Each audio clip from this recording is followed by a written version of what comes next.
The Burrell Building, Glasgow. Architects Alan Dunlop and John Meunier talk about the building's origins, development, and recent renovation and interventions. Part 2, a thoroughly modern building. We talked earlier on in there about the relationship with Glasgow, and I was going to ask you, would the building be any different if it were not in Glasgow? I can't imagine the building being anywhere else, frankly. I mean, the building is so grounded in the city and the site and the collection. I mean, one of the things that's remarkable, of course, about the building is the use of the portals, the great stone arches and gateways.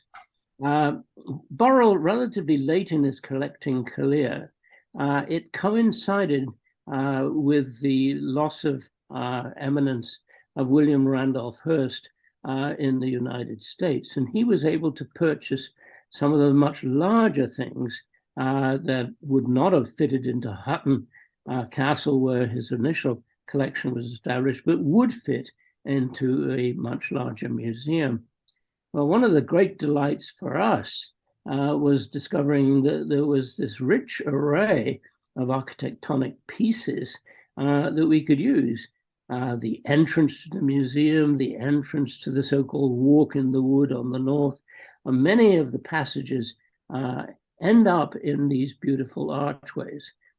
The museum is very different from other museums in the sense many museums have rather grand spaces that you enter, and then you go into a quiet little room where the artwork is to be displayed. Even Frank Gehry, in his famous building in Bilbao, did that. He had sort of rather grandiose spaces that you entered, and then you went into much quieter gallery spaces. We didn't make that distinction between the spaces of the building and the spaces of the artwork. They were very, very much together. One of the other big differences between this museum and many other museums, it is not a collection of rooms. Most museums are simply a collection of rooms. This building is a thoroughly modern building. It isn't a collection of rooms. It's a collection of spaces that flow into each other and intersect with each other and interact with each other. There are low spaces, there are high spaces, there are tight spaces, there are large spaces. It's a building that really belongs to the 20th century rather than to the 18th century, whereas most museums tend to provide a kind of 18th century environment. I'm talking about other museums throughout the world are like. I've been lucky enough to visit a number of them abroad. And when I walk through the portal or through the door, I'm always reminded of Lou Kahn's comment that some museums you feel as though you need a cup of coffee as soon as you walk in through the door. Never felt that at all in the Burrell Building. It was always a delight to visit and to take students to, just simply because of its relationship to the woods, which was absolutely outstanding. And its use of natural and controlled light, always a delight to actually visit. But can you say a bit more, please, about your Sir William Burrell's particular collection and how that began to, define the building? You talked about the arches, the Hornby Arch in the 12th century entrance arch. How did the collection begin to define the organisation of the plan of the building itself? Well, as I said, there were hugely different components that required very different environments. The polar opposites are the stained glass. One of the things that I've always disliked heartily when I've been to other museums is that the stained glass is shown in a box with an artificial light behind the stained glass. We decided that we were not going to do that we were going to have natural light come from behind the glass, and the stained glass naturally then went to the south side of the building. The other polarity, of course, are the tapestries and the carpets, which need to be embedded deep in the heart of the museum. In fact, at one stage, I had this great idea that one of the reasons people loved tapestries in the Middle Ages is because they stopped the cold radiation from the stone walls. And I wanted the heart of the building to be a little cool so that you could sense that. The heating engineers weren't too keen on that, but that whole idea that the objects are not just to be looked at, they are to be experienced in a very full sense. And one of the things I often talk about is early in the process, we were taken to the car barns in Glasgow where the trams were stored. And they had chosen the car barns as the place to assemble the collection before it was put in the museum. For us to get to know the collection, we had to go to the car barns. And one of the great joys for me was having a curator pick up a piece, hand it to us, wearing gloves, of course, and explain it to us.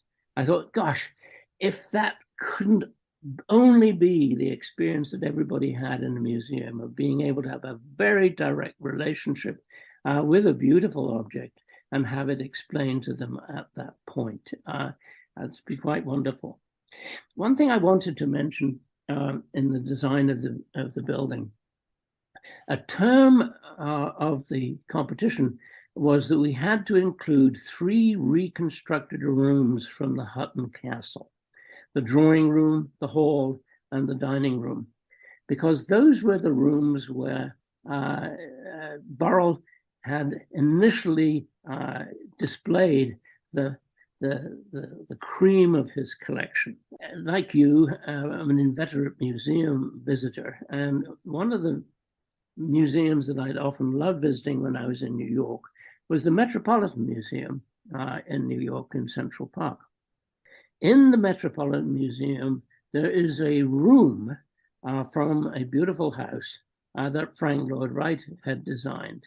And it's reconstructed in the heart of the museum.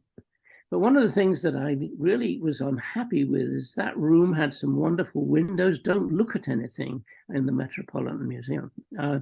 And so when we were asked to reposition reconstructed rooms in the Burrell, we wanted desperately for the room's windows to look into important spaces. And that's where the Winter Garden came from, which incidentally, of course, was also inspired by the Kibble Palace. But the idea was that the room should gather around one of those wonderful indoor-outdoor spaces that Northern European cities tend to create. So the windows were meant to look into the Winter Garden and draw light and view through into the rooms.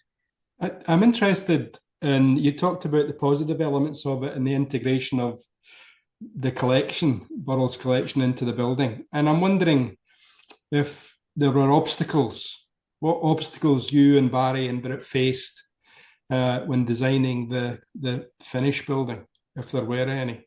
You know, I think the competition was superbly well organized, and the brief was a brilliant document. We, for the second stage, were given full access to the keeper and the curators and to the collection. We were housed in the center of Glasgow and given all the opportunity to explore and enjoy Glasgow. So there really were no difficulties there. The biggest difficulties we faced, and particularly Barry faced, were time. It was time, or the lack of it, that introduced me into the Burrell competition. Barry had started on his own and was well embarked on his design when he discovered he simply didn't have enough time to complete the documents. And so he invited me as his previous partner to help him on that, as well as a couple of the students in the school. And so it became a team effort rather than an individual effort at that point. And then, of course, the second thing was we were appointed, Barry and I were appointed as architects for the building after we won the competition. That wasn't automatic. They had to satisfy themselves that we as a firm had the capacity to build the building. And so they hired us. But then there was beginning to be a problem assembling the finance. And as you know, the building, although the competition was decided in 1972, the building wasn't finished until 1983.